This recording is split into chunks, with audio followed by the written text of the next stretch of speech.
It was a charity gala for a school for blind children. John Wayne walked onto the stage.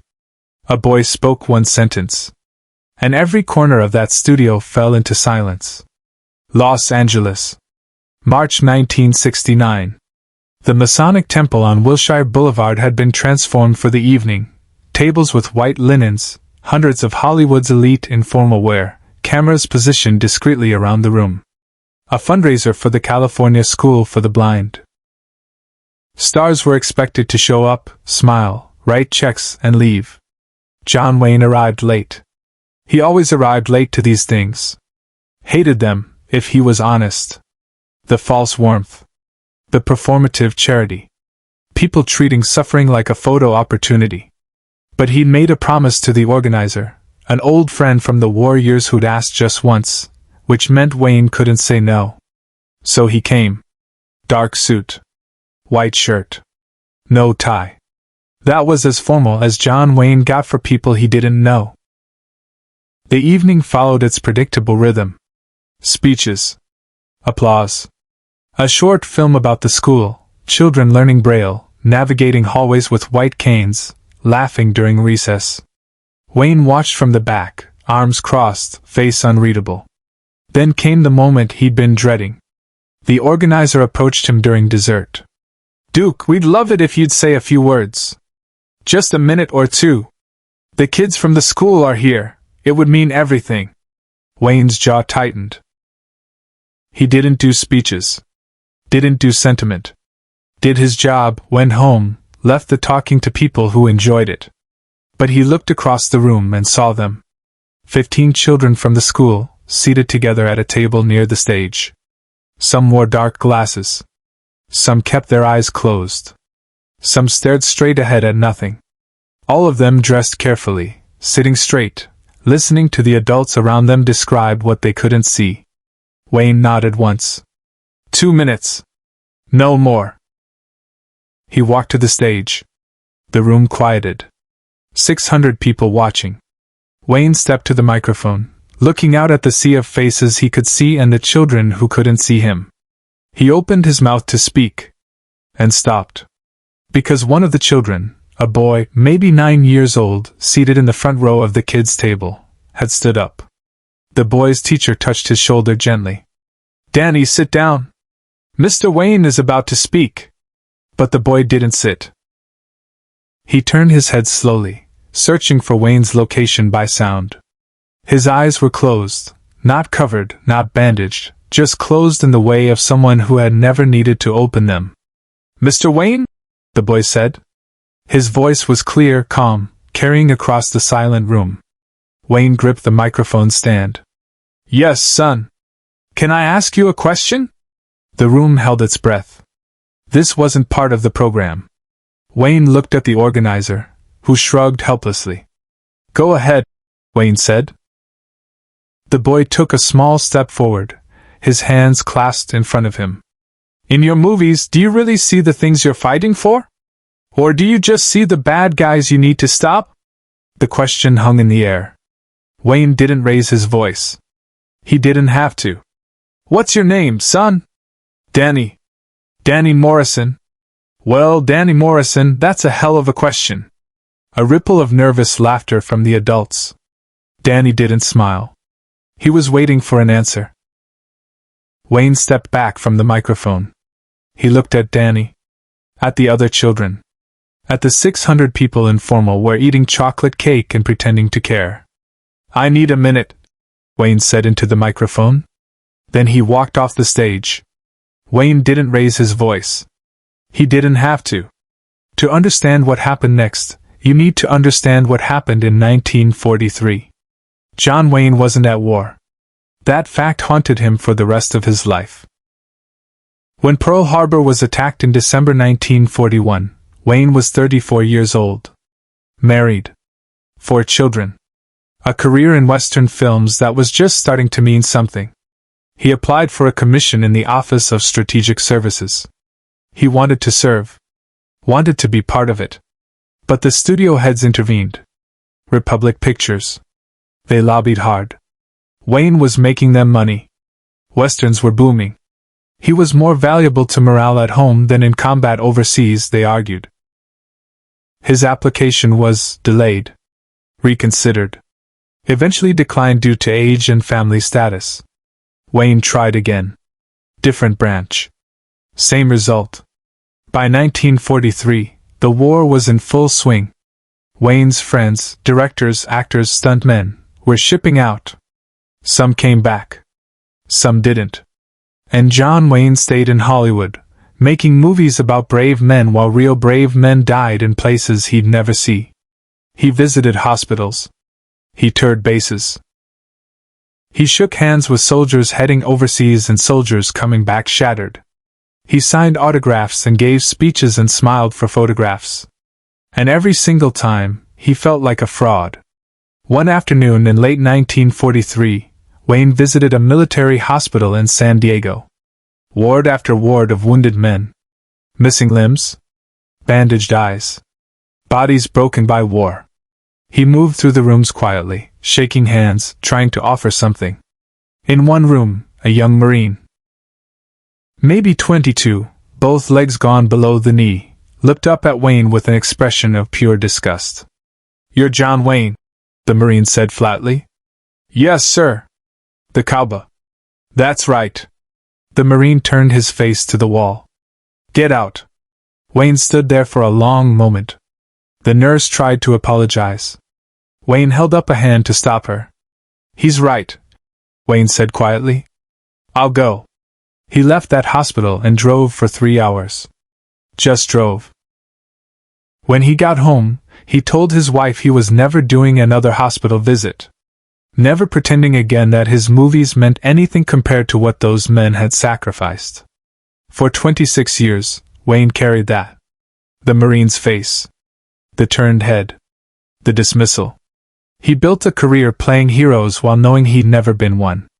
He became John Wayne, the Duke, the icon, America's cowboy, while privately believing it was all a performance covering a fundamental cowardice. He never talked about it. Never explained. Just worked. Made films. Played the part. And tonight, in March 1969, a blind 9-year-old boy had asked him a question that cut straight to the wound.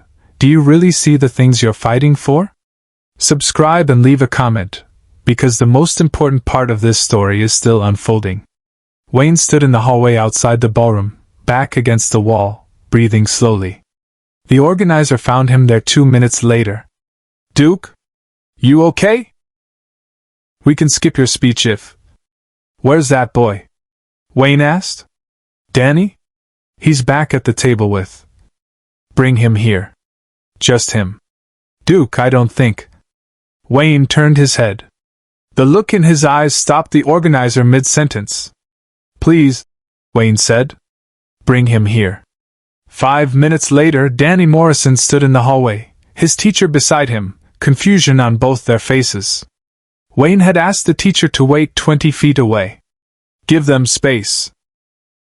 Wayne knelt on one knee in front of Danny. Put himself at the boy's eye level even though Danny couldn't see him there. "Danny," Wayne said, his voice low. "You asked me if I see the things I'm fighting for. I need to answer you honestly. Can I do that?" Danny nodded. "I don't fight for anything," Wayne said. "I'm an actor. I pretend to fight. Real men braver than I'll ever be, they do the actual fighting. I just put on a costume and say lines someone else wrote." Danny's face showed confusion.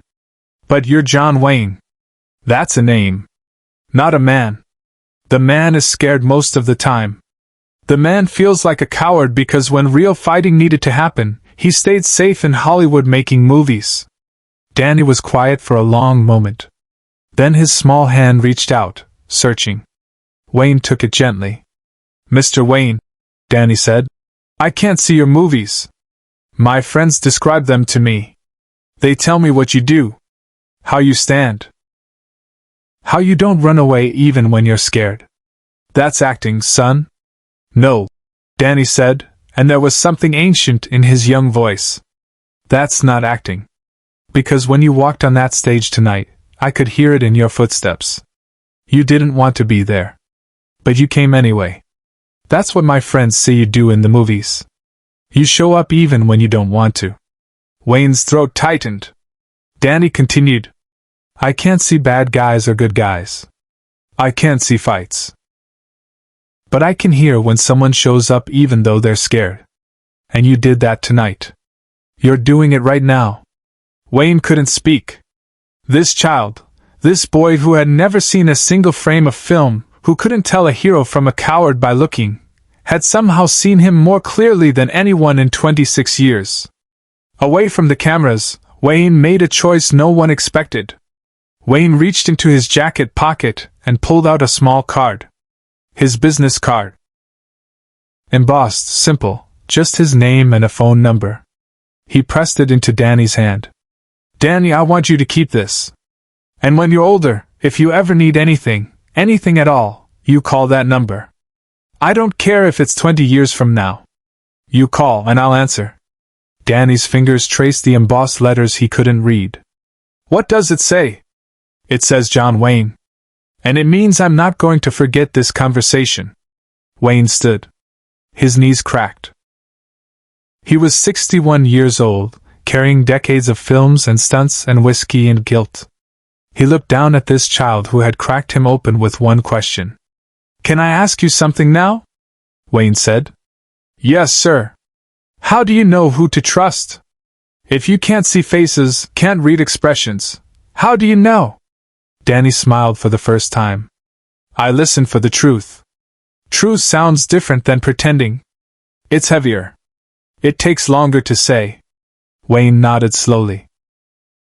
You're smarter than most adults I know. Thank you for being heavy, Mr. Wayne. It was the strangest compliment Wayne had ever received. And the most accurate. He walked Danny back to the ballroom, hand on the boy's shoulder. The teacher thanked him. Danny returned to his table.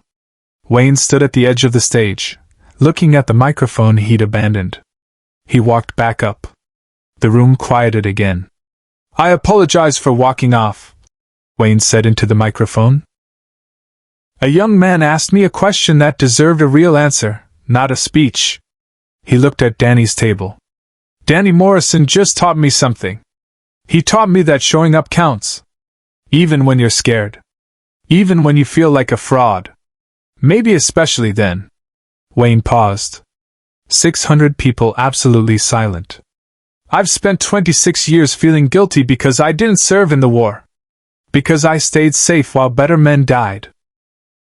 I built a career playing heroes while believing I was a coward. And tonight, a 9-year-old boy who can't see told me that showing up scared still counts as showing up. Wayne's voice roughened. He cleared his throat. These children you're helping tonight, they show up every single day. To a world they can't see. They navigate it anyway.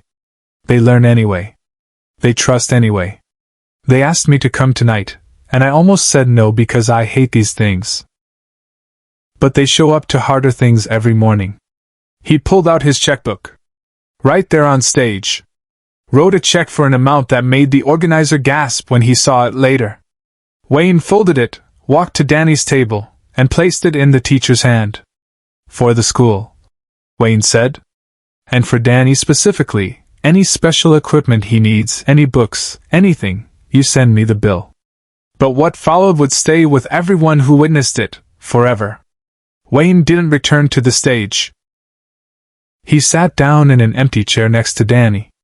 Right there, at the children's table, while 600 adults in formal wear stared in confusion. Mr. Wayne? The teacher whispered. You don't have to. I'd like to sit here for a bit, if that's okay with you, Danny. Yes, sir, Danny said. They sat together while the rest of the program continued. Wayne didn't make small talk. He just sat there, present, while Danny listened to the speeches with a small smile on his face. When the evening ended, Wayne stood to leave. Danny stood too, extending his small hand. Wayne took it. Thank you for being heavy tonight, Mr. Wayne, Danny said again. Wayne knelt one more time.